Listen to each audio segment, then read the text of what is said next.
Hello and welcome to this China Radio International webcast. I'm Chris Galkin here in our Beijing studio.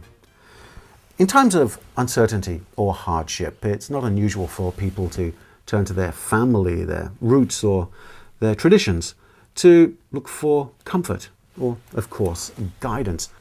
Here in China, many people are now finding the teachings of Confucius are helping them deal with a material and highly competitive society.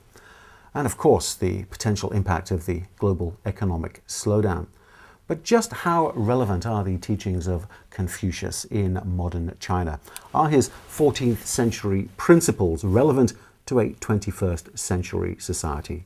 Our CRI's Mark Griffiths went to the Confucius Temple and the Imperial College to find out. China is the world's fastest growing economy, and the signs of its success and development are all around us.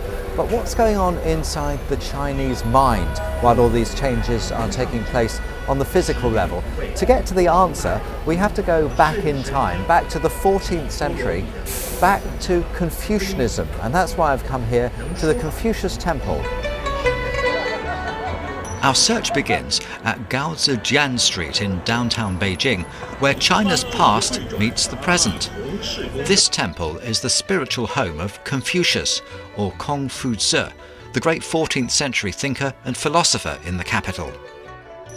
Confucius once famously said that it's great when friends visit from distant places, so he'd be very happy to know that the temple continues to attract visitors, not only from China, but from all corners of the world.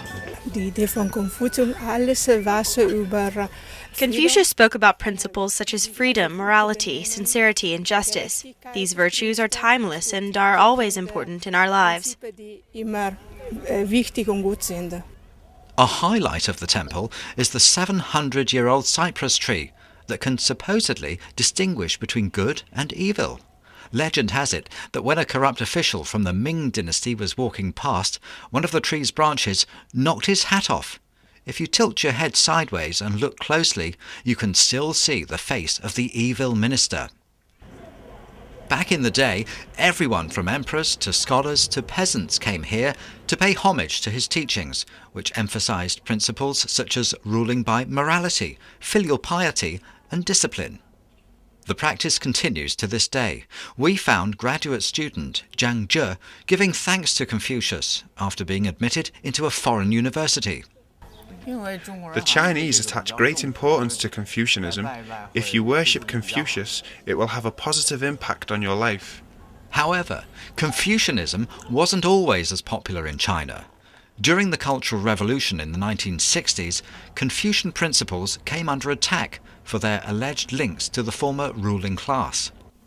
But as people march into an uncertain future plagued by a global financial crisis, are they turning to the past and to ancient wisdom for the answers? Actually, the people come back at the Confucius principle. And because people are more money, they have more time to think about other things and not only to think about work. The Confucian revival is plain to see at the neighbouring Imperial College, where Confucianism has found a place not only in students' textbooks, but also in the hearts of the Chinese people. The basic of Confucianism is we need to treat the society very harmony and to lovely with each other, to be friendly with each other. I think that also the require that the world need today. The political ideals is the rule the country by morality. That's very important. It may not be possible to come to the Imperial College as a student today in the 21st century, but just walking around here, I've got a sense of what it must have been like when the emperor sat here in the Great Hall and the students sat all around under the trees listening to the Confucian wisdom. And you know, I've begun to understand that Confucianism is relevant to modern day China. We've heard it in the people we've spoken to today, and I'm going to take away a little of that knowledge with me today from the Imperial College here in central Beijing.